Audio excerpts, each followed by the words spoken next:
Okay. Preparing live stream.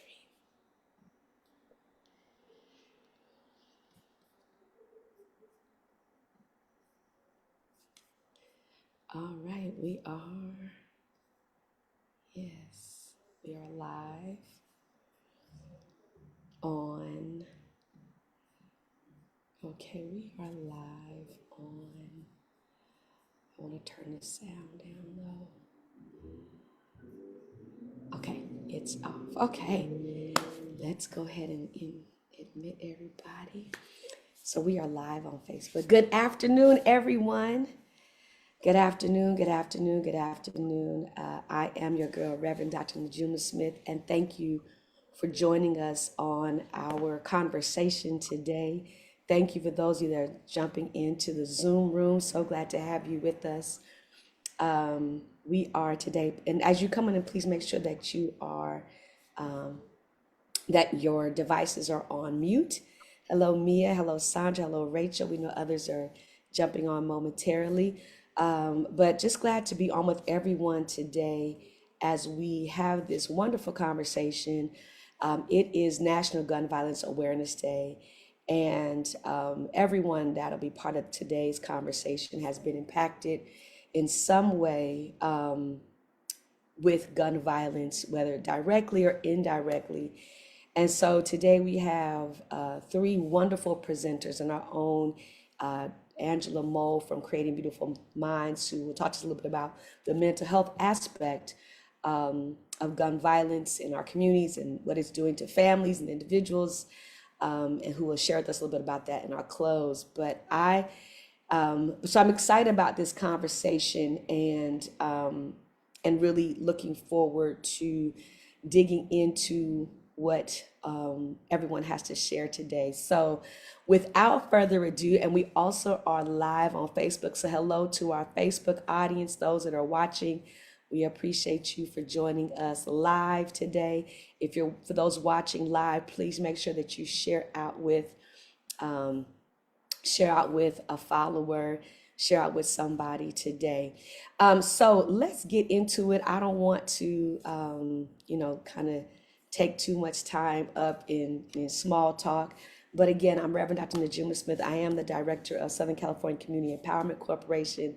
And this today presentation is brought to us by our Hope and Healing Project, which has been something that myself and Angela Mull have been working on for over the past year, bringing together the intersection of faith and mental wellness to deal with grief and the impact of community violence. Some of our guests have been mothers who've lost children to gun violence and other ways in which people experience grief and trauma. And so because it's National Gun Violence Awareness Day, we wanted to focus our attention on that conversation and hear from three wonderful panelists and their expertise and what they have seen, what they've experienced, what they've been through, and we're looking forward to all that they have to share. And so before we introduce our panelists, I want to give a moment to my co-conspirator and my colleague in this work, Angela Mull, if you want to just share a few words of welcome, and then we'll get into our panel discussion. Thank you, Reverend Najuma. I'm just so excited to be able to lend a voice, and I'm glad that everyone is here, and I know others will be joining us. And those of you who have returned today from our Hope and Healing, we welcome you back. I think this is such a necessary conversation around the gun violence and how it impacts our communities and our mental health. So I'm just glad to be here to add some tips at the end and inform the community and those that are on listening of things that we can do to support each other. Um, yeah, and I want to just say this up front that mental illness or mental health challenges is not a predictor of gun violence. It doesn't mean that anyone suffering from mental illness or mental health challenges will be a perpetrator of gun violence. I just wanted to say that up front. You're on mute. Thank you, Angela. We appreciate you. So let's bring up our first individual who's going to share. And for those watching us on Facebook Live, we invite you to ask questions in the chat. The chat for Facebook Live is being monitored. So if you have a question, feel free to put it there. And then for those that are on live with us on Zoom, feel free to put your questions in the chat as well, because we're that's being monitored as well. So I want to bring up our first presenter, our first speaker. Everybody knows him as Coach. He is Cornel Coach Ward. He says that he grew up in a dysfunctional household in South LA, raised in church, but later ran away to enter into the street life, to demise his community until he was faced with 44 years of life imprisonment. However, Gil Garcetti pardoned him, and Coach Ward Cornell was sent back to school, and now for the last 4 decades has been doing work in and around LA. He now is on the Los Angeles Mayor's Office of Community Safety, as well as he's been married to his wonderful bride for 41 years. They have 7 amazing children. He is a retired football coach who has mentored and coached thousands, I'm gonna say thousands of students, athletes to help reach their dreams and goals for higher learning and opportunities to play at Division 1, 2, and 3, and NAIA institutions all around the country. Coach Ward, Cornel Ward, now realizes that it was God who saved him from himself. So y'all, let's give it up for Coach Ward. So Coach Ward, welcome, and thank you for joining this wonderful conversation on gun violence awareness. And you are not only a coach, and not only do you work for the mayor's office and all these amazing things, but you really have been one of the many. And so let me say this to all our LA people that do the work. We couldn't have everybody on today. So Coach Ward, you are one of the many faces that's out there. That's where I met you, in the wonderful streets of LA doing the work. And I would love for you to share with everyone watching live, that's on Zoom, that's on Facebook, and even those that will watch the replay, right? As a community activist and a resident, and even someone that's been impacted by gun violence, I'd love for you to share your perspective on, kind of the state of our city, but also your thoughts around healing, around making changes. And then certainly before you conclude, what do you recommend for community activists, leaders, and just residents to be doing? Like, what can we do? Well, first of all, Dr. Juma Smith, I just want to say thank you for the opportunity, and my brothers, Bishop King and my guy Terry Carney, for developing that film. Uh, Thank you. And so, to our audience, it is something that is heartfelt for me to have this conversation with our folks. And you grow up in an environment like I did, like many of our kids did. We just try to figure out what we should be. And in that process, sometimes you get lost, and that's where I was. And so, when I'm dealing with this issue of gun violence, have so much access, and like our children are today, have more kids now dying of guns than anyone on the planet, and that's tough because I see it almost every single day. Doing the job that I do, that I'm called to do now, the mayor's office. It does bring, when we're dealing with gun violence in our communities, and we don't have a lot to be involved in because of whatever the trauma or mental illness may have taken place in their own homes. I know only because of what I've been through. I'm not putting that out there in regards to what somebody else may have faced, but I'm just telling you from my perspective. As a child, how do you know how to survive in a war zone when you don't even know that you're living in a war zone? And sometimes what happens is our babies are caught up in that raft along the way of trying to do their very best in school, trying to do their very best in the home.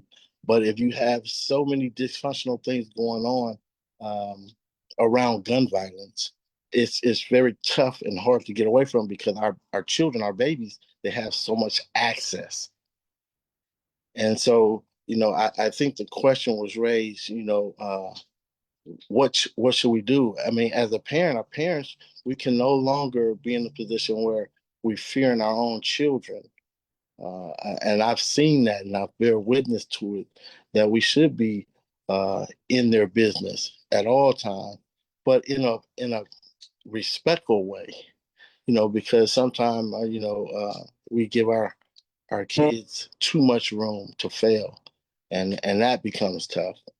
And then sometimes you can't reach them, and I say that wholeheartedly because something similar to that had happened to me with my oldest, and we'll get into that. However, uh, right now in the schools for the past 3 years, we've taken law enforcement out of schools, and because of the work that I do now, I do know that there's more guns in school now in this past year than it has been in the last 10 years because there's no way of monitoring what kid got in his backpack or what those kind of conversations that the young people are having at the schools that may evolve in just yesterday, my granddaughter is coming from school and they had to lock the school down because they had a couple of kids that they caught with guns.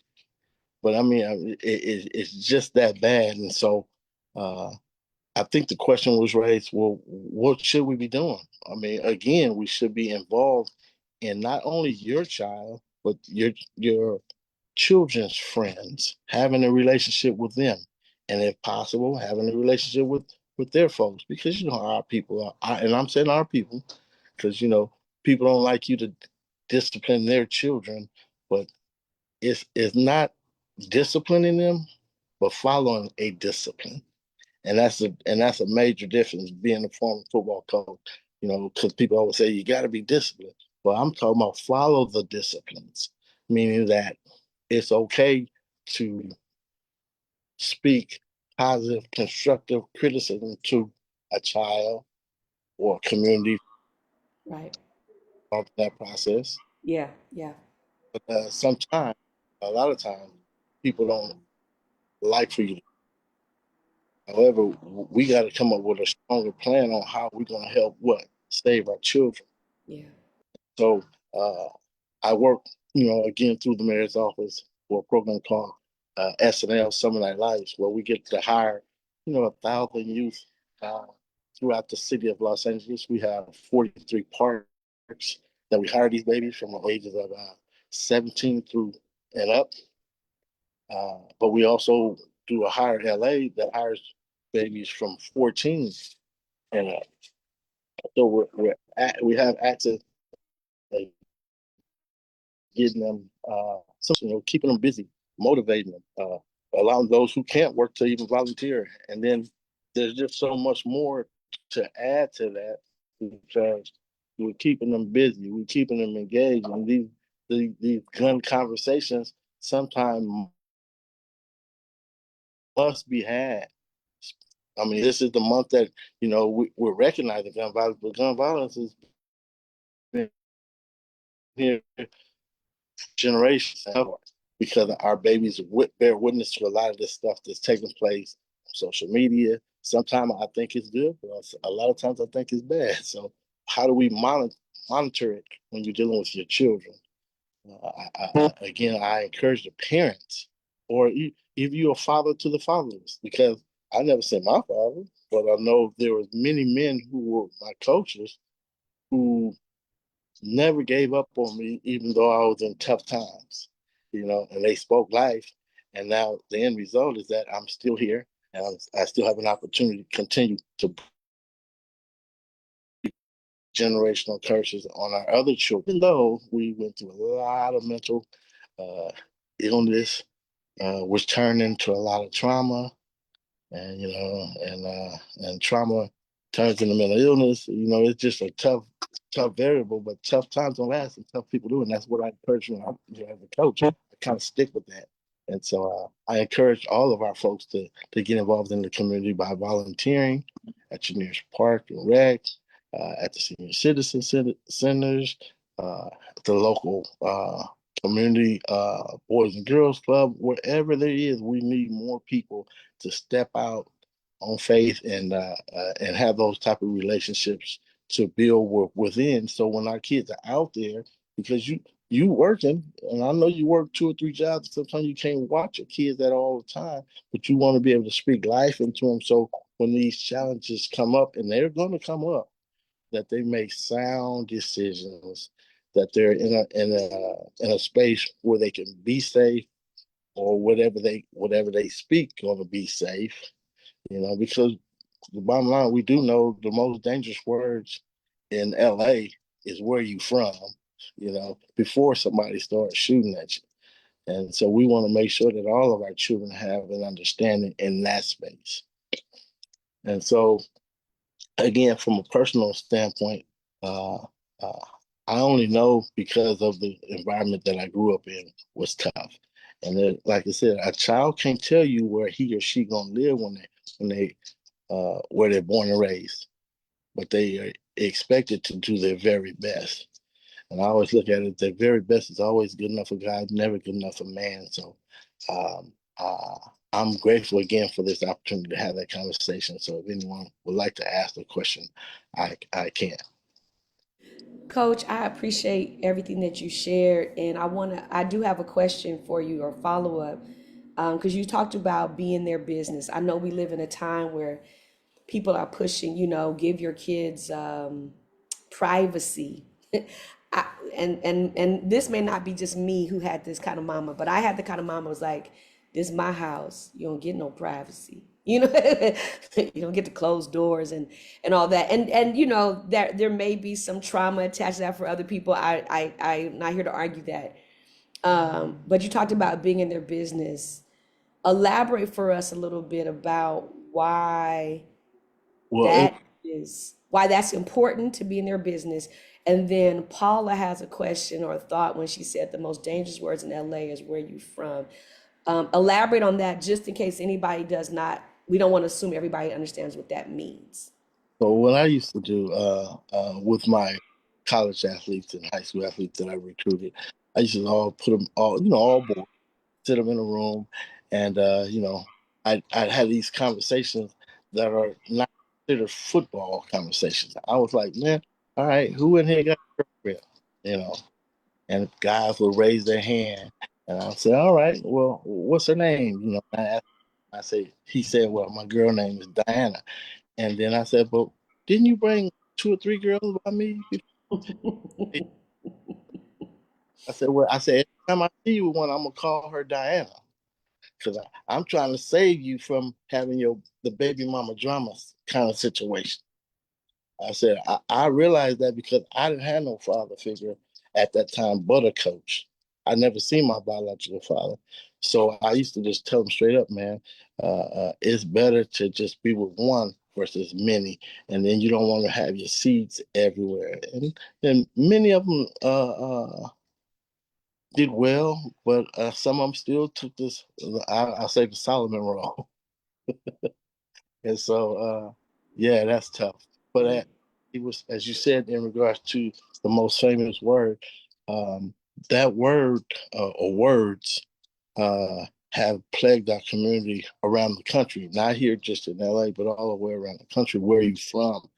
And it's gang affiliated, it's neighborhood affiliated, and because it is so transparent, if somebody say that I'm not from this side or that side, but if you live over there, you're considered that's where you're from. And that's tough too, because is your child going to say if somebody come up with those 3-letter words, where are you from? And those are the kind of conversations that you got to have with your children, particularly now, because in some areas it's just not safe. No matter what we say, it's just not safe. And you want to make sure that they're in a safe environment wherever they go, and whoever they're with, because the generational trauma is, I, I got a lot of trouble because other house, but I had the uncles and the cousins, but they was banging and they was slanging, and so the generational stuff was happening to me. I didn't have a choice. I was gonna be a drug guy, a bag man, a guy on the corner because that's all I had access to. You know, the very, very thing that helped me is when God did send me a coach because I wanted to play sports. And I didn't really like sports. I just played because my boys, my homeboys wanted to play. So I just went on with them and I became good at it. And I thank you for that. And I don't expect any of us to have the answers to like the where you from, but I think that that is a powerful, kind of teaching opportunity, that we can reclaim that and figure out how to shift the energy around. I don't know. I don't have the answer to that. It's just something that's coming up for me. It's like, how do we reclaim that and shift the energy around it, or even, and what you're saying is even, prepare our young people and our families when that comes up. And what I've seen is, and even my own son had an experience, someone asked him that, and it didn't matter what he said, he still had to fight for a moment. And so it's just, it's tough. It's tough. And so maybe, and we certainly have two more presenters and some others on that, but we'd love to hear from you around that, because I think that is an opportunity, a space maybe that we can even reclaim the where you from question, and bring different energy to it. So thank you so much, Coach. Stick around. We want, because we're going to have we want to hear from all of our presenters because they have so much to say, and then we'll do a Q&A segment, and then we'll hear from our mental health professional. So next up, so thank you, Coach Ward. We appreciate it. Don't go nowhere, Coach. Our next presenter, yes, give it up for Coach Ward. Our next presenter or voice we want to hear from today is a friend, a colleague, and a wonderful leader in the community. He and I are co-laborers for Christ in that we do the pastoral work here in and around LA. And some of his work is also, a good portion of his work is also in the Pasadena, Altadena area. And you would have seen him recently, well, not recently, but in the last couple months on Jennifer Hudson's show, talking about the work that he's doing in Altadena with families and helping the community there heal from the LA fires. And so let's bring on Pastor BJ King. Pastor BJ. Hello, everybody. How you guys doing? Great. What's Yeah. happening? What's happening? Peace and blessings to all of you all. Thank you, Dr. Najuma. You know you're my favorite.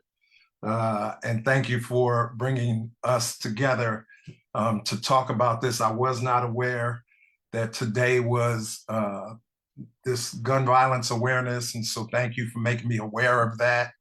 And I'm glad to be here. Yeah. So my approach to this is a little different than Coach Ward, who is my very good friend and a mentor to me. I didn't come from the hood, didn't come out the ghetto. I actually left a nice manicured lawn, beautiful area and went to the projects every day because I wanted to be a part of what I thought was cool. I will tell you I'm 6'6", 300 pounds, but I wasn't always this size. I used to get bullied and used to get chased home. And so as long as I connected with the people who I thought were tough, that would cause people to not, they'll think that I was a part of something that they didn't want the repercussions of that. I hope that makes sense to you. I loved my gun.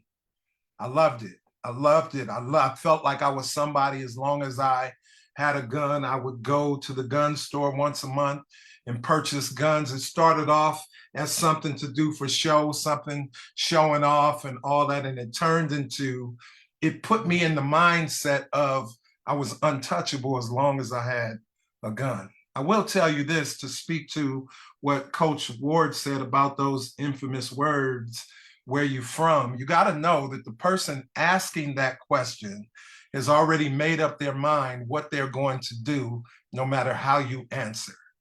They already have a chip on their shoulder. They're looking for the confrontation. So no matter what the answer is, and I will tell you, I'm a 57-year-old pastor, and somebody asked me that at the gas station one day, and I told them, where am I from? I'm from Jesus Christ. I'm a pastor. And it seems like that's the only gang that made them back down, because any other answer could have ended in catastrophe. And so I will also tell you, I've been shot 5 times. I've been shot in the face. I've been shot 2 times in the arm by a person that I grew up with. So all enemies are not enemies, if that makes any sense to you. And I have 2 sons in prison. I got a son in prison with a life sentence for shooting a sheriff.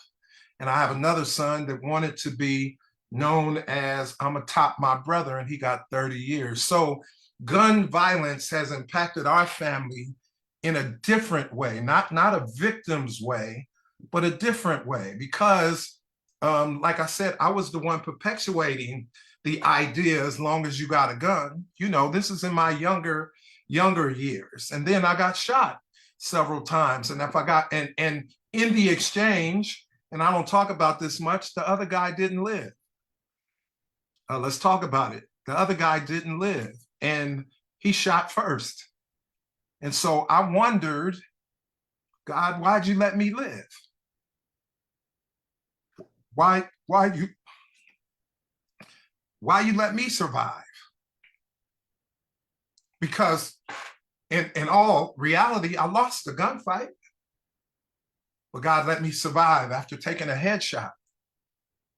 And so when people ask, well, what made you get into ministry? And what changed your life? It was actually gun violence. And how many people I know who didn't survive? One of my biggest homeboys, super big buff cat from Pasadena, got shot in the leg and didn't survive.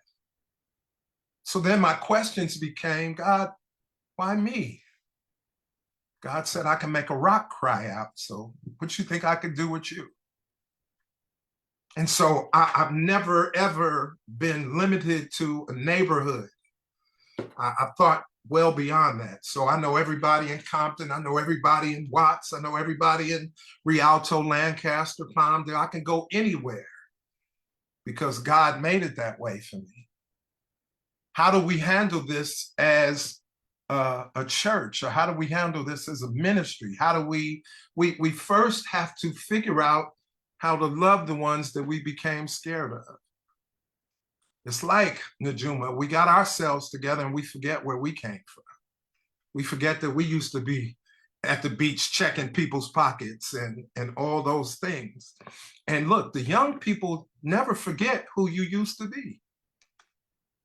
And so now I live in the suburbs and I got this great big old house and my family is in air-conditioned rooms and all that stuff. And now I can't go back to where the mess that I created. Wow. If I really believe that God is going to, he gave me this mission and protect me in this mission, I should be able to go anywhere without a gun.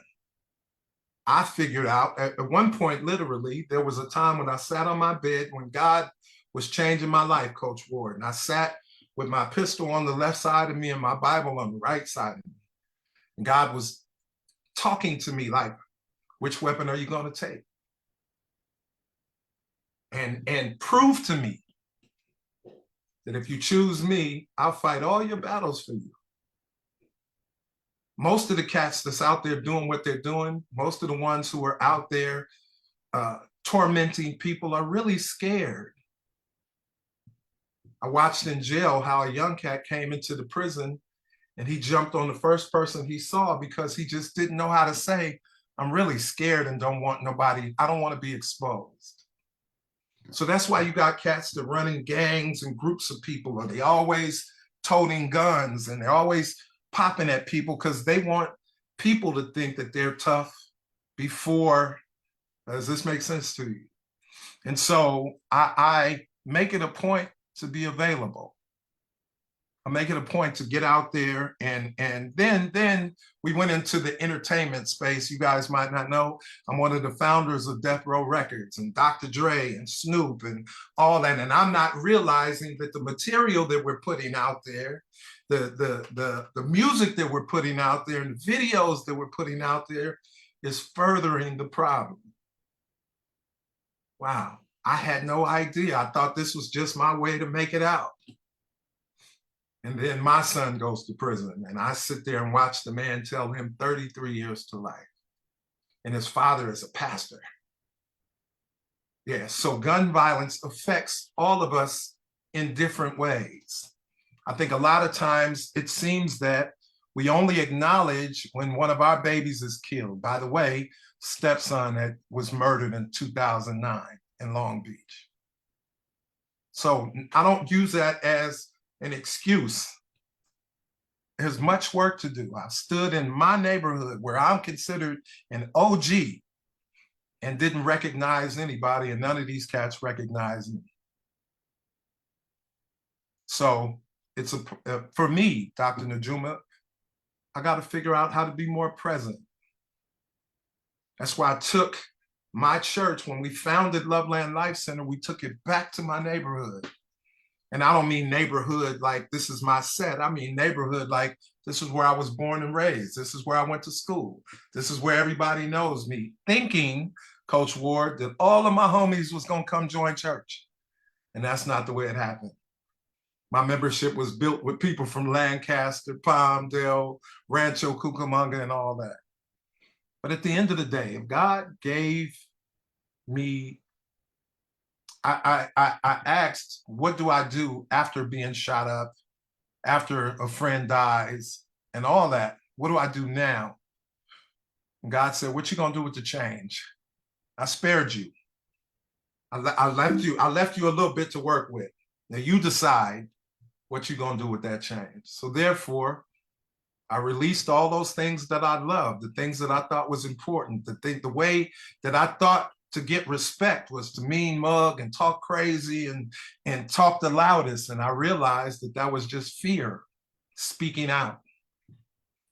So I accepted the challenge. I let God direct me. And we've been doing this work for 25 years now, all over.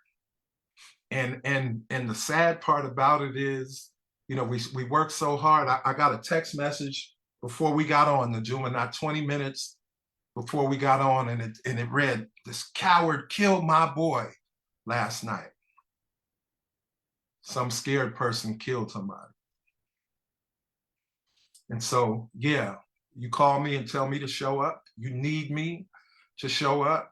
I pull up. I come. I feel like if I go down doing this work, well, this is where I was supposed to go now.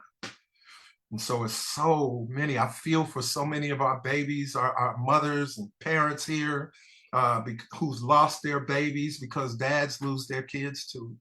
I feel so heartbroken that we couldn't rescue your baby.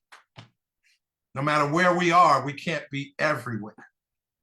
But it's meetings like this. This is what the news should be following. This is what legislation should. This is what everybody should see. What happens, the effects after you decide you want to shoot out your car driving down the street. And so I just pray. It's so crazy, Coach Ward. I got off the freeway the other day. I promise you. I got off the freeway on Central the other day, and I'm in my truck, and I had my baseball cap on. And, you know, I try to look cool because I want the kids to relate to me and think, oh, Pastor is cool. He's one of us. But I literally got off the freeway, Angela, and took my hat off because I didn't want nobody to misunderstand or take something that means the Dodgers to me as disrespect. Wow, look at the times we got to live in. I'm an old man. I got to take my hat off. Imagine what our babies got to do. Back to you, Najuma. Wow, BJ, I feel like I gotta do some meditation after that. Thank you for just your outpouring, for your transparency. and even for your tears, because a lot of us walk around because we have to be, we don't get to cry all day, every day. And so when we get a chance to just pour out a little bit, it's healing for the soul. And that's what today is about. And you said something that was important. You said the news should be following this. So what I did is I tagged 2 news reporters that follow me on Facebook. Because you're right, they should be paying attention to this conversation. And again, for anyone watching on Facebook, for those of you that are watching with us in the Zoom, and anyone that is watch the replay, we're not here to solve the problem today, but we certainly can begin to think about where we can insert ourselves. And it begins with conversation. It has to begin, and not begin because people have been doing this work. So we're not beginning, we are continuing. But I felt it was important that we own the conversation around gun violence, because this is a challenge for our community, and we're all impacted by it some way or somehow. But you said 2 things that I thought was important. And I want to just encourage those of you that are taking notes or thinking about, how do I respond? What can I do? What can I say? What can I write? What can I, whatever. You ask the question, how do we love the ones we used to be, right? Because part of that is owning, part of the work. And there are people like Coach Ward and Terry, and I saw my friend Cornel, Carnel on as well. Like, some of us have to own, what we were a part of or what we did, and who we were. And now that God has, and life has grown us up some, but we still have to love the ones that are like, the ones who represent what we represented at one time, or love the ones we used to be. So that's powerful. And then you talked about that fear piece. So how do we, and this is just a question for everybody just to think about, like, how do we ensure our young boys, our young girls, you are safe? Even when I talk to my son, sometimes he doesn't like to get in trouble. He really is adverse to getting in trouble. But I notice that if I have to have a hard conversation with him, he starts twisting his hair. And I said to him, and I learned through people like Angela and others, that that's a fear response. So I always said to him, you're not in trouble and you are safe. Like, I constantly have to remind them, you are safe. So how do we remind, and I don't even know if it's a reminder, but how do we create safety? And maybe that's part of the question and part of the answer, and the work that we continue to do, because we're not starting today, we've been doing this work. Like, how do we continue to create safety for especially our young people, but even not just our young people, but even for the adults? BJ, you said you had to pull your hat off before you got your car. And I know adults, we're all, those that are pastors, we have seniors who like, can't come to watch night, because it pops off. And so part of our work is not just addressing the gun violence, but also creating safety within our communities, safety in our neighborhoods, safety. So that's just a word I want to put out there. I think the opposite of fear is safety. The opposite of fear is not just bravery or courage. It's also safety, because when a person feels safe, and that's and I'll let the LMFT get more into this, but when you feel safe, fear comes down. That's just a reality. That's whether that's in the streets, that's in relationships. And so the opposite of fear is also safety. Pastor BJ, yes, and then we're going to introduce, and feel free if you have any questions. Thank you, everybody, for putting comments in the chat, and all of you that are watching on Facebook Live. But go ahead, Pastor BJ. And one of my older mentors, Art Jones, came up with a whole curriculum, if you will, of a safe passage, get home safe. It was. And one of my boys who ended up getting killed had a whole deal where he bought a bunch of vans, and they would just pick kids up and take kids home. So they didn't have to go through the hood. They didn't have to go through some of the elements that people, and not only, and Art would teach people how to talk, teach people how to respond to that question. And let's just be honest, it's not just the neighborhood elements. You have law enforcement, the unhealthy law enforcement, that if you respond the wrong way, that you're in trouble. So all those things that you might come across just in your passage to school and back. And so maybe, Dr. Najuma, because I know you're very, very good at grants and all this stuff, you help so many of us different nonprofits that if we were all speaking the same language, that we were all talking about safe passage, I'm sure that there's funding that would drop in that would make that kind of stuff happen and all of that. You know what I mean? A lot of people who measure how to handle stuff that we deal with in the community are people that are not in the community. And they usually get it from us. And so if we could, maybe that's a further talk that we should have, a meeting that we should have to come together and let that be known, just go real big on that we want to create passage for some of our young people to make it, to and fro. And so that's just what I wanted to add. Thank you. Oh, thank you for that. And I made a note of that. It's like, how does, what are some of our next steps? And it may be to revisit this Safe Passage program and other ways that we can create safety for passage, but also in schools and classrooms, going to church, going wherever, like where people are. How do we create this safety and really broaden or increase the measure of safety or increase the opportunity for safety? So thank you for that, Pastor BJ. I will take on the assignment and then I'm gonna call all of y'all because I got everybody's email address and let's get to work. So thank you for that, Pastor BJ, and thank you for those that are watching on live stream. Natalie Shackle says, to quote Stevie Wonder, to be in and not of it. Children need to be aware of their environment so they can survive it without contributing to it. See them in their dress, their conversation, their circles of friends. Thank you for that, Natalie. Thank you for everyone for adding to the conversation. And thank you for those that are adding to the chat. Our last presenter, and then I want to open up for some dialogue.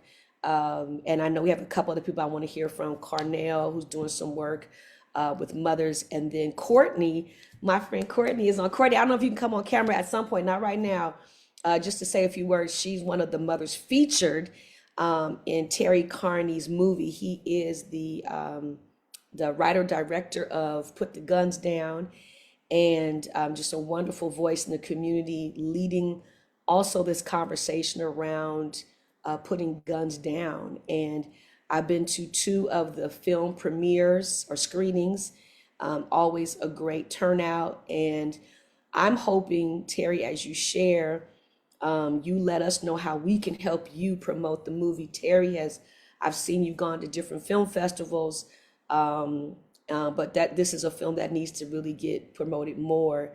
While I am a fan of Marvel movies and all the things that are out now, and I know Sinners did great. I didn't like the vampires, but it did great. But this is a timely work and needs to be on that level. So, and yes, BJ asking where do we find the film? So Terry, as you take the floor, also make sure we know how we can get access to your film. Terry. Okay. Hello, everybody. I'm happy to be here. My name is Terry C. Carney Sr. I'm the director of Put the Guns Down, A World Epidemic. You can see the film right now on Prime, Apple, Google, and Peacock. It's showing on all 4 streaming platforms. This film was created just to save lives. There's nothing else to say about it, but we created this film to save lives. We give a little bit of the history of Los Angeles. I had to basically take mental health, gun violence, a lot of things and challenges that our kids are dealing with, video games, music, gangs. I had to figure out how to tell the story in 1 hour and 40 minutes, which that's a lot because I'm just amazed with Pastor King just, gave us his history. So, but the film is, it dabs into mental health. It dabs into drugs in our community. We give history of guns and how it was created and stuff. Very educational film.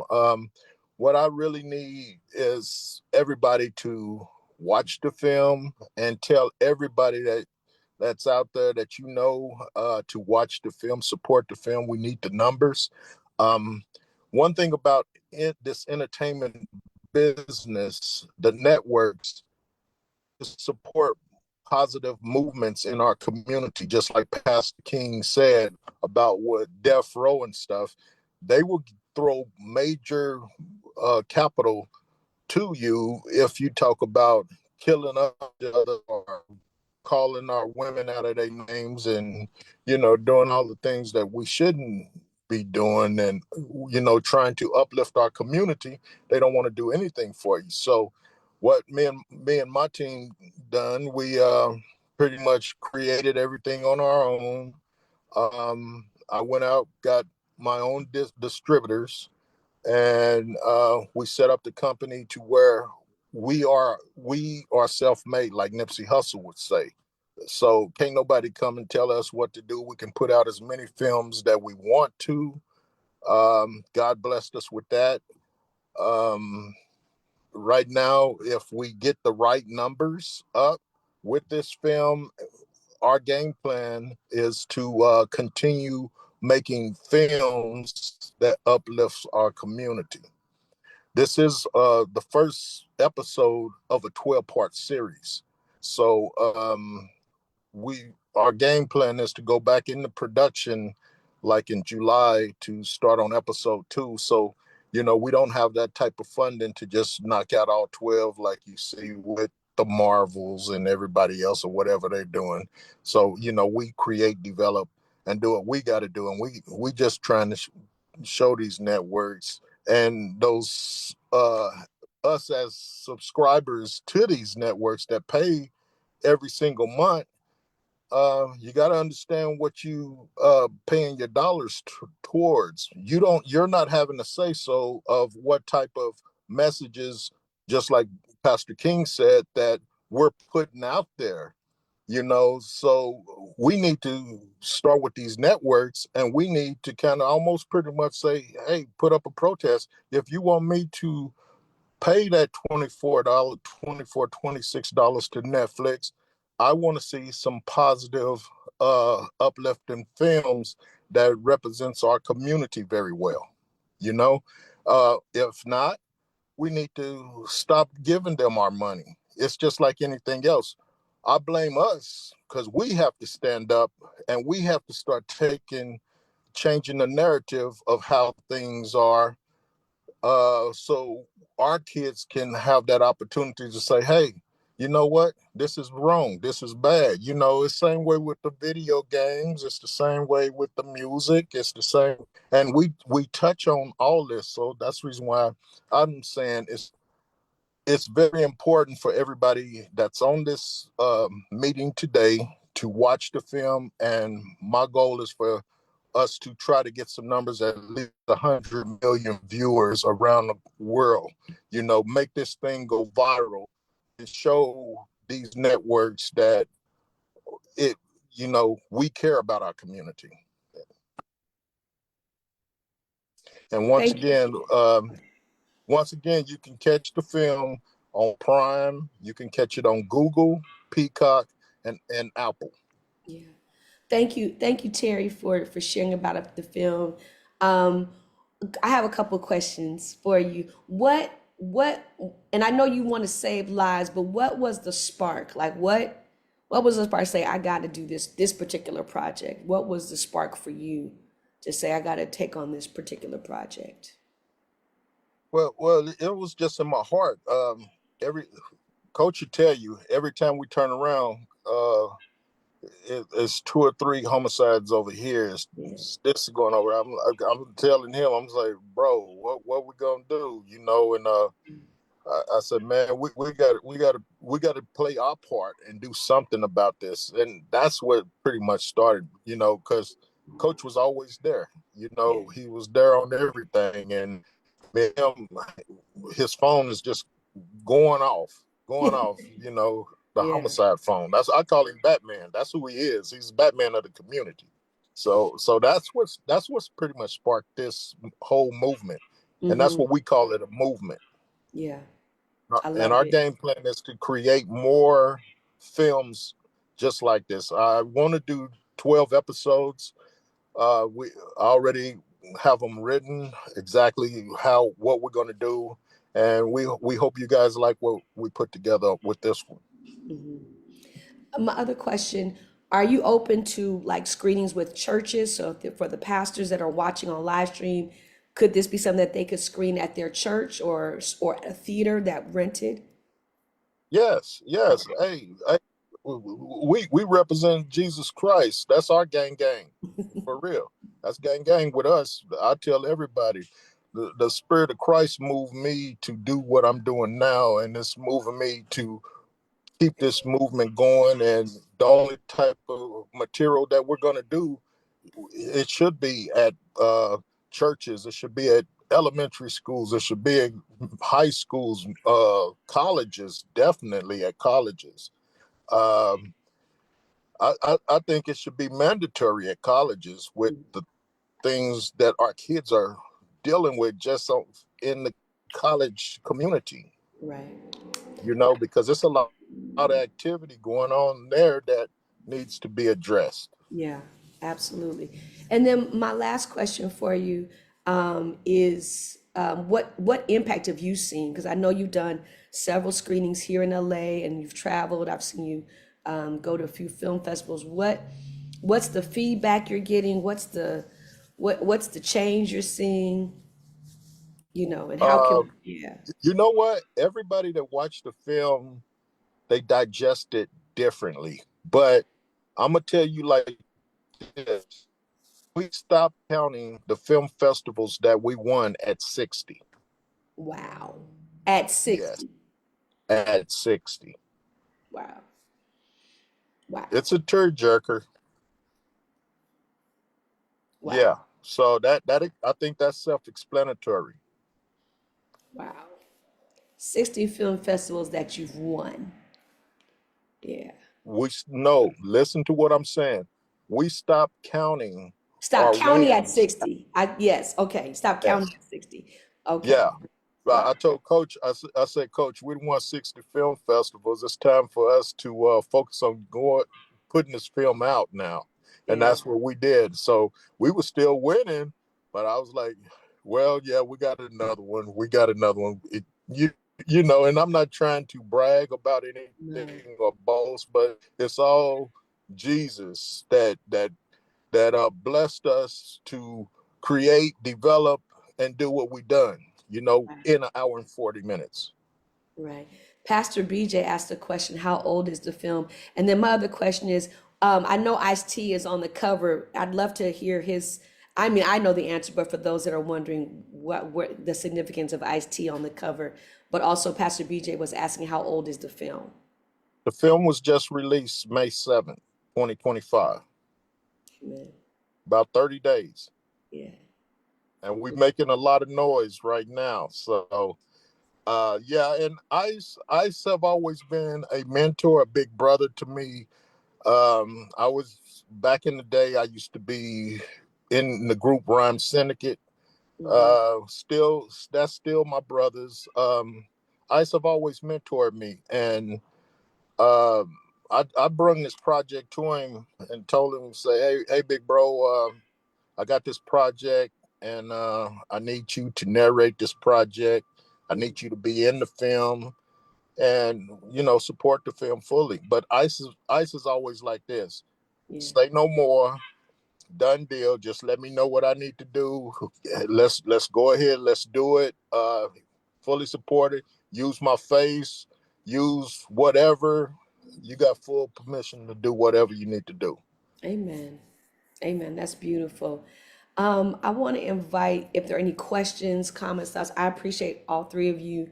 And if there's any questions, comments, or thoughts from anybody that's on that's in the Zoom room or just want to give some feedback, I'd love for you all to share real quick. And then I'm going to ask Carnel and Cortland if they want to just share anything. I know Cortland is in the film, and then Carnel, I know you're working on a project as well. But any questions, comments, thoughts? Anybody had any questions they want to ask, or just comments or feedback? Will one of your segments trace the journey of a gun that killed? I'm a seasoned person and have no idea of how to purchase a gun. Why does a 12-year-old own one? I think that's what she's trying to say. So I think she's asking, like, how do we trace the journey of a gun? How does a gun get in the hands of a 12-year-old?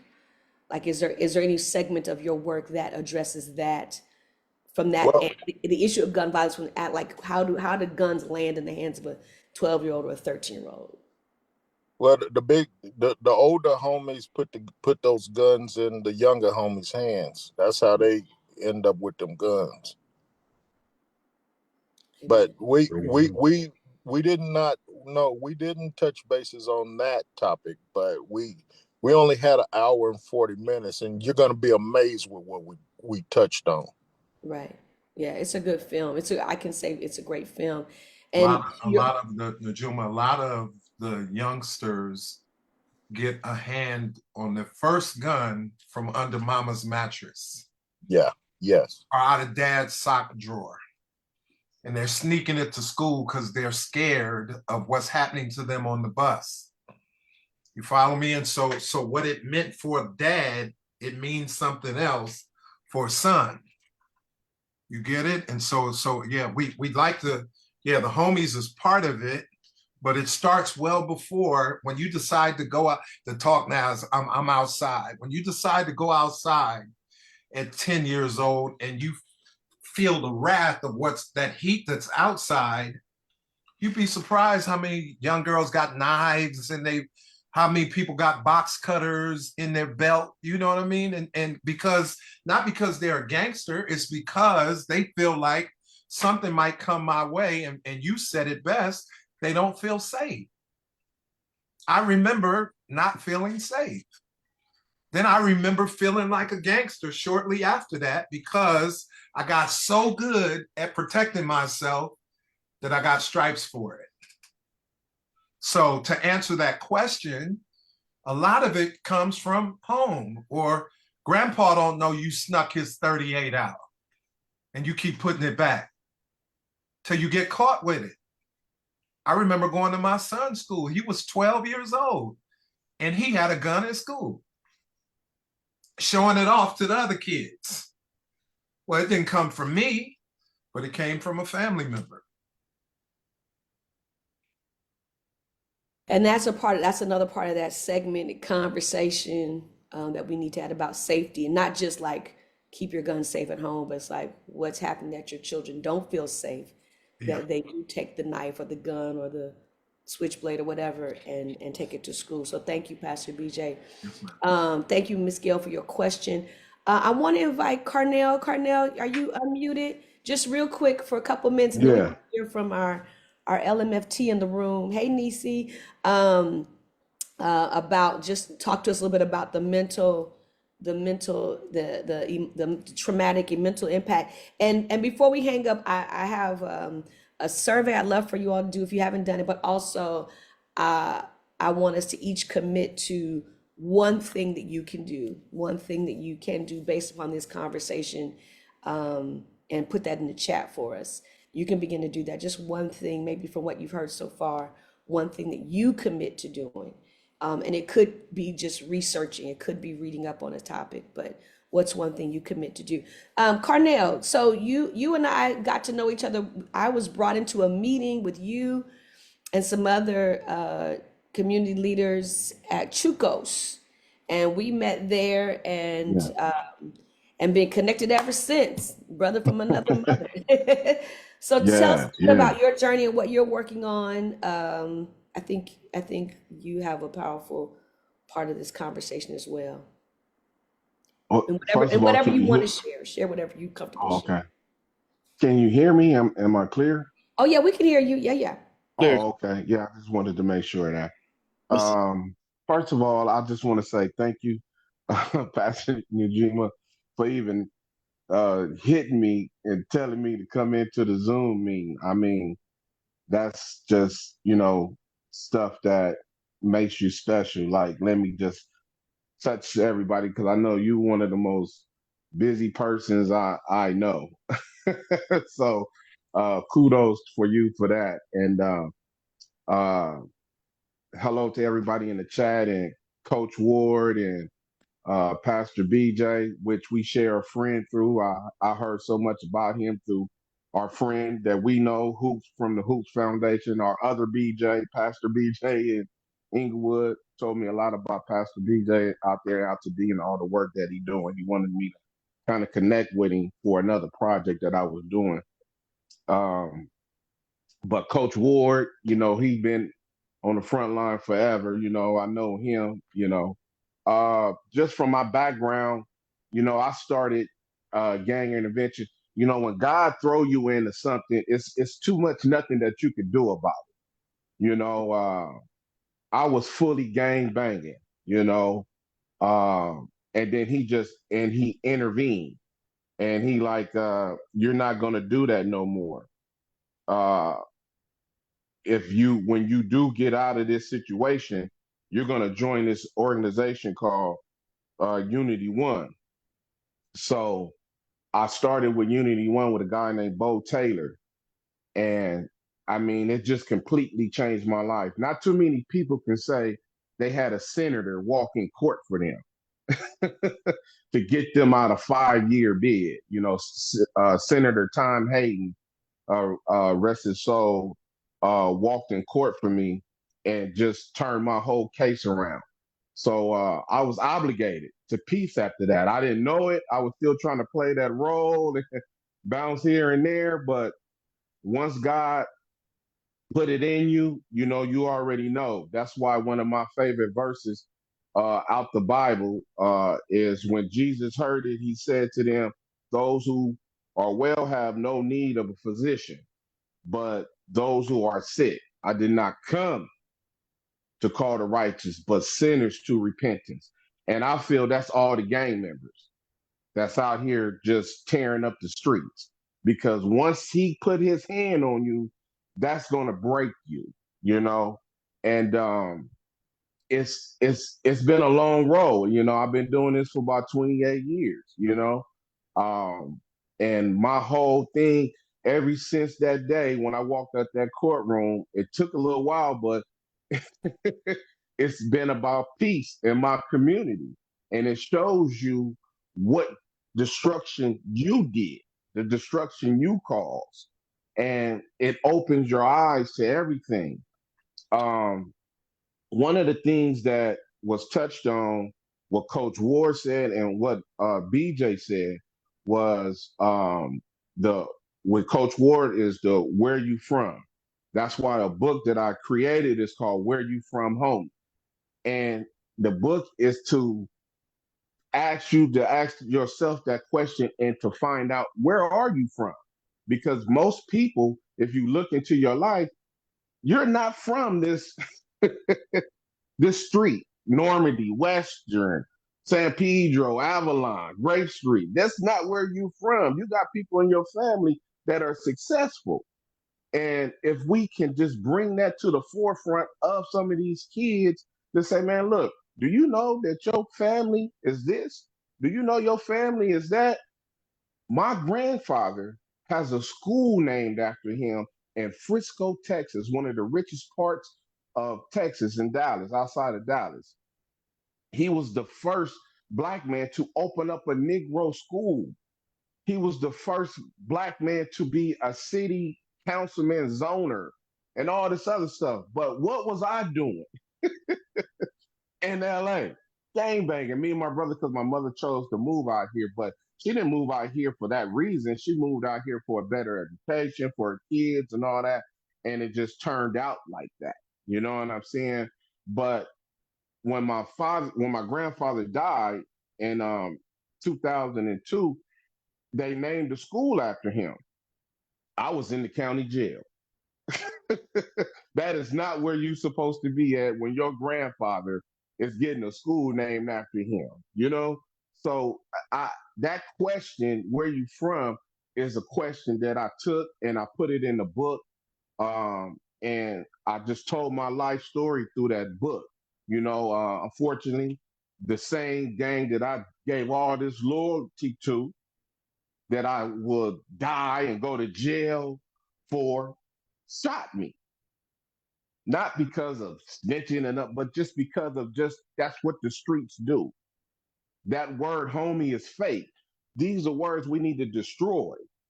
Homie and my N word and all that. These are words that need to be destroyed amongst the youth, because this is what they're taking with social media now. We know now social media, you don't even have to be from a gang. Now you can just say, I'm from this neighborhood on social media, and just cause a whole bunch of ruckus. So that's just another added level of just stuff that we have to go through. And like what Pastor BJ said, the first gun you get is from usually comes from your family when you're 12 or 13, because that's exactly what I did. I stole my uncle's gun. You feel me? He thought he was hiding it from us. I seen him when he went to work. I went and got it, and some bad stuff happened. So the only thing you can do as a parent is just be in your kids' lives, like you said. It's a lady named Charlotte Austin Jordan. Her daughter was the girl that was killed mistakenly in the red Nissan Sentra, maybe 20 something years ago. She lost 3 of her kids to gang violence. And I did a documentary called South Central's Finest, Raw from LA. And I asked her on the documentary, what advice can you give a mother that has lost her child? She said, you know what? If your child lives in your house, the only thing you can do is just stay in their business. That's it.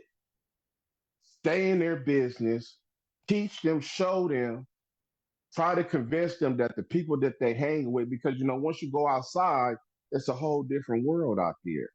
But if you stay in their business constantly, you might have a chance. Because the law of averages out here for LA, they tell you if you got 3 kids, one of them going to a gang. That's what they say, you know? And that's tragedy for the Black community. And I hate to hear that so much. And I created a program called GAMD, Gang Addiction Mental Disorder. And it starts when you're about 7 or 8. And if this disorder is not contained by the ages of 12 or 13, it can become full blown, meaning that YA is going to youth authority, county jail, all this stuff will come and impact, and it will transcend to everything from the gang to the addiction, because gangs is an addiction. Like, I moved you way over here to Palmdale, and here you jumping on trains and buses to go back down to Avalon and San Pedro and Western. Why are you doing that? Because it's a mental addiction. It's a disorder. It's a state of confusion. So I created that program, and hopefully I got some stuff going on at Compton College that I will get that program in at Compton College. But I hope you read. I sent it to y'all, Yeah, just to get your opinion on it, just to let you see what And this is just from the mind of somebody like that. But one of the things that I wanted to say was this yeah, about the violence. It is up to the Black culture, race of everybody, churches, schools, uh, the community in whole. They play a role. I'm out of Jesse Owens Park. Across the street from Jesse Owens Park is a church. The community, or whoever you want to call it, the gang or whatever you want to say, was there before that church was built. right. So when 100 Days and 100 Nights came in, Kalia Shaw and some of the other community activist people that have been doing this work for 20, 30 years. They came into the park because they wanted to stop the 100 days, 100 nights. And they knew that the park belonged to the 9-0s. So they walked in the park and they was looking for some of the 9-0. And they came across some of my little homies. And they asked them, say, hey man, we want to do a press conference in here. And they said, well, the only person who do the gang stuff over here is Nut. Is our homie Nut. So Khalil Shaw, I've been knowing him. He said, well, I know Nut. So when I got in contact with him, we set up the press conference. We did everything. And at the press conference, the first thing I asked, I said, does anybody know anybody from that church across the street? It's been there for 21 years and never has one person on that board came into this park and asked us, how can we help bring gang violence down? How can we help bring down the violence just in this area? How can we work with the people that want to work, that want to help in this area? Never has that happened. Now I'll tell you another story. Okay, we gotta move with time. Okay, But yeah. but I tell it real apologize quick. No, you got a lot to it can get share. deep. Well, Farrakhan came out here 20-some years ago, and he went to 79th and Western. That's another Pastor Moreland was the pastor down there. And the two churches did not never come together. Farrakhan had the meeting in there, and I felt that the 9-0s and the A-Train, a gang who've been killing each other for 40 years, should have been in the front row. And that's what they have to do. Churches have to come out from behind them walls. They need to work together. In every neighborhood, it's a major church. And they have to start working together to work with the homies that's in the street. Because if they don't do that, we just going to keep spinning our wheels. Because we need them. The schools have to be a part of that. If it's a school in that area, if it's a school in the churches, we all have to come together and create what y'all was talking about, the safe passage to get these kids, because not every kid wants to be in a gang. They scared. So, I mean, I did 2 books. They're on Amazon. Inner City Blues. Cortland is going to be in the next one. It's about mothers who lost their kids to gang violence. You was in it. Thank you. So if there's mothers out there that want to tell their story, just get at me, contact Pastor Najuma, and let's work on this, because my life is dedicated to change and peace. Thank you, Cornel. I wasn't trying to rush you. I just know we have a time commitment, and I want to honor and respect everybody's time. But you said a few things that I just want to kind of lift up, and that was, I appreciate you, being very blunt about the church not being present. And I think that was also something Pastor BJ said, is like, there's this ministry of presence, right? We got to be present. Yes. I think Coach Ward said the same thing. Mhm. And while there are those of us that are, I know myself, Pastor BJ, I can say Pastor Shep Crawford, Pastor Fisher, and a few others are doing that work, but it's not enough. Yes. And It's there's not enough. certainly room for improvement and to increase Yes. that. So I appreciate you centering that, and your books, and this gang addiction mental disorder. I did get your document to look over, so we're gonna continue to work on that, because I think that's an important Yes. that might tie in to Angela Mull, the work that she does around mental wellness. So thank you, Cornel. And put your if you want people to contact you, Cornel, put your information in the chat for those that want to contact Cornel directly for his other projects. Cortland, you want to say just a couple of words real quick, because you're in the movie and the books. You feel up to saying a couple of words, Cortland, just real quick? Hi, everybody. Hey, Cortland. Can you see me? Yes, we can see you, honey. Hi, everybody. Thank you for having me. It's an honor to be in this film/documentary. It's not just a film. It's not just a documentary. It is a movement. And if anybody has not seen it, I urge you to please go and watch it. It's educational, it's uplifting. You will cry, but at the same time, It will show you the history behind certain things. And thank you. Thank you, Terry. Thank you, big bro. I appreciate you. Um, for me, what I will say, because I've been listening, um, for me, we need to change the narrative around how the community refers to families whose loved ones have been taken. Everyone always says lost. No, my daughter's life was taken. So please be mindful when you guys are speaking in regards to people whose loved ones, especially mothers. I know a lot of mothers feel this way. Don't tell us our kids were lost. Our kids were taken. Mhm. And we need to be sure around that language. Yeah. I in my book, I have a book out, and my book does talk about the language. It talks about mental illness. It talks about forgiveness. Mhm. And I think that my journey is not another mother's journey. Mhm. And so that's something that I always say.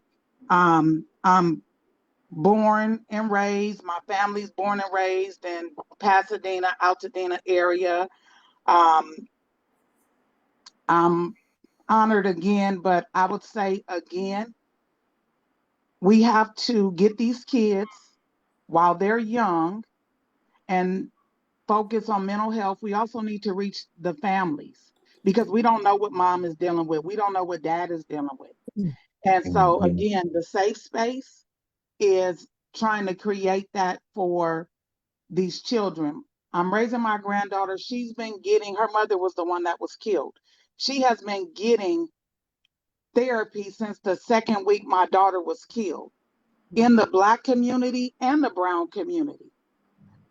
Mental health is a stigma, Mhm. especially for men. I'm not a man, but I can speak to it because I see it in the realm that I'm in. Mhm. So again, if I can't say anything or leave, if I can leave you guys with something, mental health is very important. It does take a village. And instead of everybody worrying about their organization, we all need to come together because nothing is going to get solved when you're saying I, me, me. Yeah. In team, there is no I. Teach. Mhm. So again, I'm just grateful, and God has been the source of my strength. Yeah. It wasn't my own doing, and I was angry at it. Mm-mm. But I will say, thanks to my village and mothers that I came across that have been my rock, Mhm. because people Mhm. who have not walked in our shoes, they can't tell us how to lace them. So until you've been there, you can't tell somebody. But even if you have been there, again, my experience is not your experience. So we have to be mindful of the narrative. So to all you that are out there doing the work, don't ever tell. And that I was sitting here, my skin was cringing because I kept hearing you guys say lost. No, our children were not lost. And Terry knows, and anything that he puts out when it comes to the mothers in that are in the film, and when he's speaking, he always says taken because that is something that is so important to me and others. Mhm. So again, thank you guys. God bless. Keep Thank you, doing the work. Courtney. And let's just keep the conversation. Put the guns down. Save a life. Thank you. Thank you, Cortland. And I also just want to acknowledge Paula, who's on. She and I were classmates at Selma High, and also another mother whose child's life was taken. And so the three of us, me, Cortland, and Paula, were brought together, unfortunately, because we all our children's lives were taken. Mm. And it was to your point, Cortland. It was Officer. I can't think his name is escaping me, but he called me right after my son was killed. He said, Najuma, your son wasn't lost. He was murdered. He was killed. And he helped me to really give language to what we were experiencing. So you're absolutely correct in that. And I appreciate you, being clear in that. And Cortland, if you could in the chat, put your book title and how people can access it Cornel has put his information there in his book titles. So let's get these books off of Amazon or contact the writers and get copies of their books. Our organization will personally order all the books and the film. We're gonna try to work with Terry to host a screening. There are, what I found out, not recently, but some years ago, was that there are a lot of movie theaters, because people aren't going to the movies like they used to. They will rent out movie theaters. And so we're going to have to schedule that, Terry, rent out a movie theater with 100-some seats and get everybody out as much as we can. So get those resources. Our organization is going to get your book, Cortland, your books, Carnel, and do a screen with that book. And that's going to be one of our next steps. I want to just real quick offer Angela Mull. So she, like I said earlier, she is my co-laborer in this work, and has been doing the mental health piece. So Angela, will you take a few minutes to talk to us about like just the mental health impact and maybe even some tools for families, even though I know this has not been something that as a mother you have gone through, but certainly family members and friends. And so, but you also are a licensed clinical LMFT. So I want to just give you a few minutes to share, and then we'll wrap up our afternoon. Thank you, everyone. And thank you, everyone. This has been so rich. I was taking a lot of notes, but to the point of everyone who spoke, it does take a village. Not one person has everything. Not one person knows everything. So I'm just glad to be here, a part of this conversation. As Najuma said, I've been working with her on hope and healing. And no, I have not lost a child to gun violence, but we've heard different ways that each of us have been impacted by gun violence. And some of it is just the collective trauma. And what that means is that we see it, we hear about it, we've seen it on the news, and that's the collective trauma. So we all have been impacted in some form or way of gun violence. Me personally, I was a victim. I was a victim of home invasion robbery, held at gunpoint. I was about 8 months pregnant with my son, and my daughter was there at the time, and she was only 7 years old. I share that testimony that say it was nothing but the grace of God that I am still here, that my children are still alive, because all three of us could have been gone, and that was gun violence, right? So that's just an example of how all of us may have experienced gun violence. It has no, and I didn't grow up. I'm not about that life, is what they say. I'm raised in a city called Racine, Wisconsin, that migrated to California. So it's no respecter of person or time when it comes to this issue of gun violence. So I just wanted to first and foremost say that statistically, the media may portray mental health challenges and mental illness is one of the leading causes to gun violence. But statistically, if we look at the numbers, I don't have the exact numbers right now, but it's less than 10% when it comes to mental illness where this gun violence is caused. Right? So we actually have to look at those other numbers, like the 96, the other 90 something percent of how these guns get into the communities. We've heard some demonstrations and examples from Pastor BJ and others of how these guns get into the hands of our children. And so to speak to the mental health portion of it, one of the reasons, let me just back up, I started this work that I do in studying psychology is because of intergenerational trauma, right? It didn't really start with the gun violence part, but as I was growing up, I wanted, as I became an adult, I wanted to understand the impact of some things that were happening in my life that I saw playing out in generations. And I wanted to be the one to end some of as much as I possibly could for my children.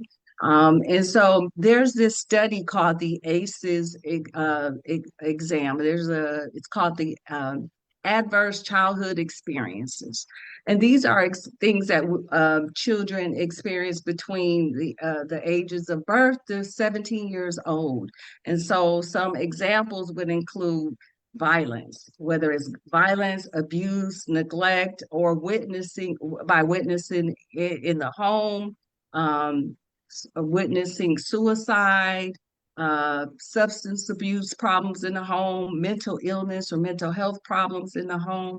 And so there's this exam that we offer as a tool in psychology. The lower the score is better, of course. So a 0 to 3 would be the ideal score. It doesn't mean that things are perfect, but anything higher than that is what we mostly see in our underserved, underprivileged communities. But again, that doesn't mean that it's not happening in other communities. Um, so, and this, because of these adverse childhood experiences, it can cause PTSD, depression, substance abuse, and actually a lower life span for us. The higher the score, the higher chances and risks that you are for these. And PTSD is post-traumatic stress disorder. When we have PTSD, it can cause the hypervigilance, being on high alert, feeling unsafe, as we heard, which can, lead to someone wanting to protect themselves. Of course, we get into what we call this fight, flight, or freeze mode. And we want to go out and protect ourselves. Our children are just trying to protect themselves. And so what can we do? I think what we can do is what we heard several times today, and in psychology is called providing trauma-informed care, right? Which is something that I do. In other psychologists or therapists could do, and create safety, right?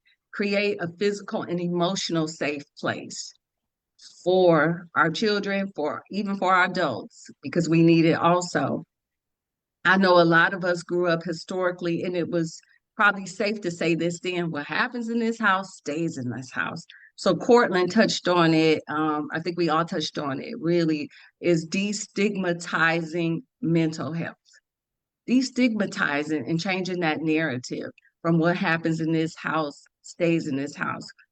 We need to have a village where we can create the physical and emotional safe places to have these conversations, to check in with our children, and build that trust. Trustworthiness is another part of the trauma-informed care. Building that trust, peer support, building community. We had a lot of good examples in the beginning, and I was taking notes here. But also like programs, community, the big boys, brothers, it's big brothers, big sisters. That's what it's called, of America. When my children went through experiences, I'll just share this personal experience. We went to therapy. Well, first of all, we were victims of crime. We qualified for victims of crime, and I took advantage of it because didn't know what I was going to do. Uh, so that's another resource that's out there, is victims of crime. And I was able to match my son because I feared from him for him as a mother. I really feared for him growing up as a young man. So I matched him with a big brother. Now, that's one thing I want to challenge or task, not challenge, but for our men to get involved with I had to match him with a big brother who wasn't of color, but it still was a good match. I'm blessed to say that my son is 30 years old and his big brother is still in his life. He's not a man of color, which I would have preferred, but I think the important part to remember is just to have some peer support for these young men and women. And so for us women to take these young ladies under, be able to talk to them or support them, mentoring. So those are some things, and just empowering our youth. Those are key principles of trauma-informed care. Now, I would like to also give some steps that we can do if we know someone who's experienced or witnessed gun violence. I think it's imperative within the first 24 to 72 hours to provide a safe space or survivors or those who have witnessed gun violence. That's very important in the first 24 to 72 hours, right? And not with a lot of questions. And when I say safe, quiet space, I really mean that quiet, not asking a lot of questions, just holding space for them and letting them lead and you just follow. And that's a lot about what therapy is. I know we have this image that we see on television where a therapist has a notepad and a couch and everyone's taking, and he's or she is taking notes or asking you a bunch of questions, but that's not really what holding a safe, quiet space is. Really, it's just your presence, your physical presence, and being there and letting and following wherever they go with the conversation, right? Um, and I think again, destigmatizing that narrative about therapy. So in the first 24 to 72 hours, connecting individuals to some mental health resources. And I'll put my information in the chat. Um, and you can check out my website where I have resources. I can't see everybody, but I work with lots of other organizations and teams that are psychologists, psychiatrists, and psychotherapists that are willing to help in the community. Um, yeah, so anyone have any questions, thoughts, or comments at this point? Any comments or questions or thoughts for Dr. Angela? We welcome those. I think you said something that was powerful. Thank you everyone for doing the survey, of course, that within the first 24 to 72 hours are critical to get a person to therapy. I didn't know that, so thank you for that. I didn't know that, so that was good to know. Angela, yeah, definitely put your information in the chat for anyone that wants to follow up. And also, if you want to share it with anyone, you might know someone that needs to do some follow-up therapy because they've had an experience, they've been impacted by gun violence or community violence in general. So please follow up with Dr. Angela. And part of I think, not I think, part of how I know we will heal and help our young people and our adults return to safety will be through some do have to go to therapy. Some have to go through the process of learning tools and steps. I know I had to, and I know others are doing so as well. And so it's important that we help everyone feel safe in getting to some therapy of some kind. And I'm really looking forward to doing some follow up with you, Terry, and Cornel, and Pastor BJ, and Cornel, and there's Carnel and Cornel. Y'all know what I'm talking to, and Pastor BJ, and of course the mothers that are on, who all of us have had our children, mothers of murdered children.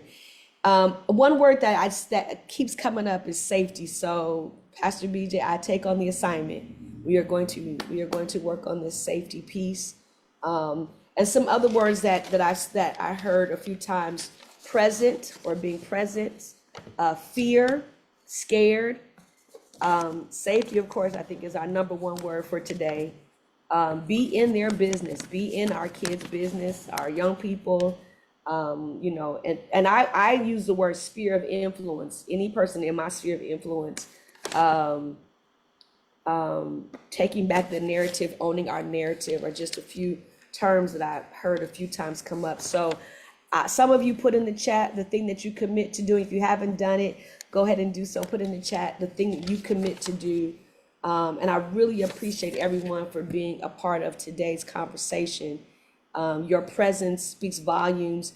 And remember I said I tagged 2 journalists, news reporters? Well, one of them commented on Facebook. So I'm gonna hit her up and do a follow-up. But she did leave a comment. This is Beverly White from the news. And she says, not feeling safe explains so much. Sadly, the system with zero tolerance policies doesn't factor that in when our kids are caught holding and therefore suspended or expelled because they're so since she commented, I'm going to follow up with our dear sister Beverly White and see how we can even take this message to a broader audience if she can help us with that.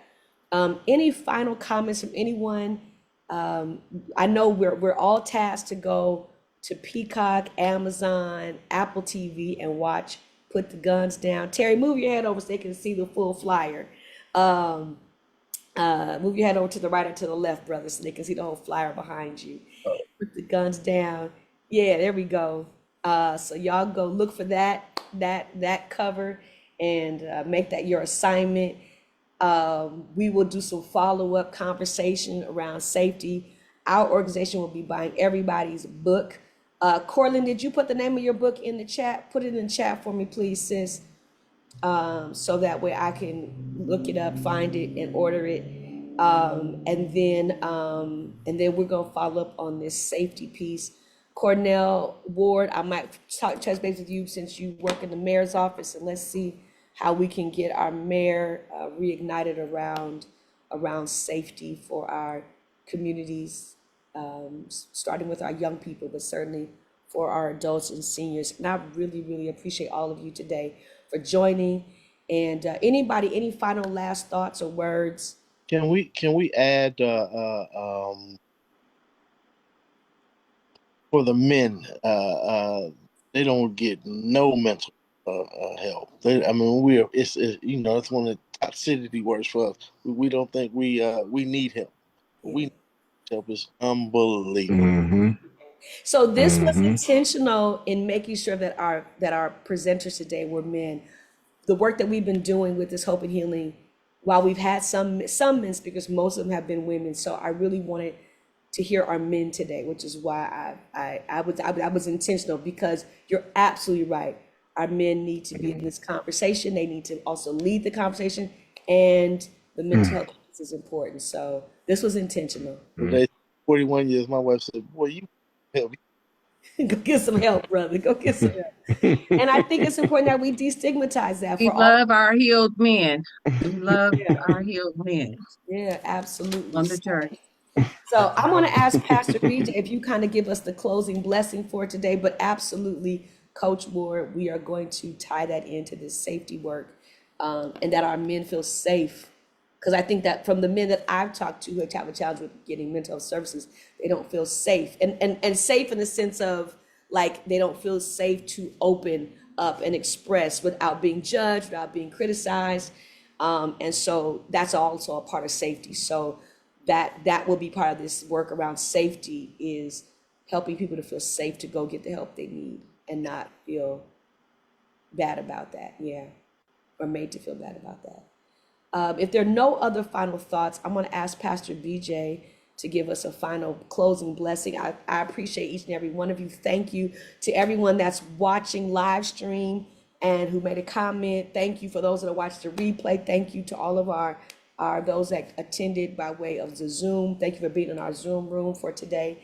And then what we will do next is we will take the video from the here, and it will be shared on our YouTube page. And so once all of that is done, then you'll be able to share that out broadly to your community and your networks. Pastor BJ, would you give us our closing blessing? Yeah, I wanted to say that I love to connect with people. I'm so severely sorry for the reasons that we have to be connected. This fraternity and sorority of people that are brought together by our family members dying is catastrophic. And then before I go into prayer, Dr. Najuma and the other sisters that are on and working in this field, we salute you all, because even though you're calling these people together and these kind of events together, and I know you personally, and I know how you feel on the inside, yet you keep working, even being one of the ones whose child was taken. You know, I remember we were talking about what we're going to do about Daniel and all that, and then the narrative changed, and you know, I've been there every time, and every door that's open. And so I salute all of you all, sisters and brothers who have lost or let me correct that, whose babies have been taken for whatever the reason, and we stand with you. We are here, not that we've lost like you, but we stand with you so we could lend whatever it is that we bring to it to make sure that the world knows about this epidemic, as you guys have called it. And so, yeah, for whatever it is, I'm here, I'm open. I put my direct phone number in the chat. That's my personal phone number. I don't have an assistant or any of that. That's my number. And if you need me, call me, because we definitely love you all. We're praying for you all, and thank you for giving of yourselves, even while you're hurting.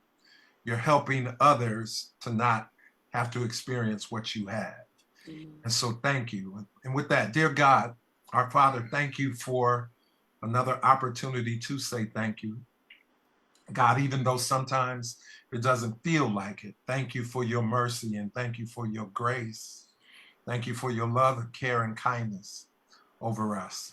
This narrative that we speak, that we have all joined, God, we ask that you pour into it, pour into us, and give us the right things to do and say to help correct these injustices and make our communities better. God, we're open for it. Lead us, because some of us know not what we're doing, but we want to make sure that we come together to give you honor and grace, because we know you can do all things well.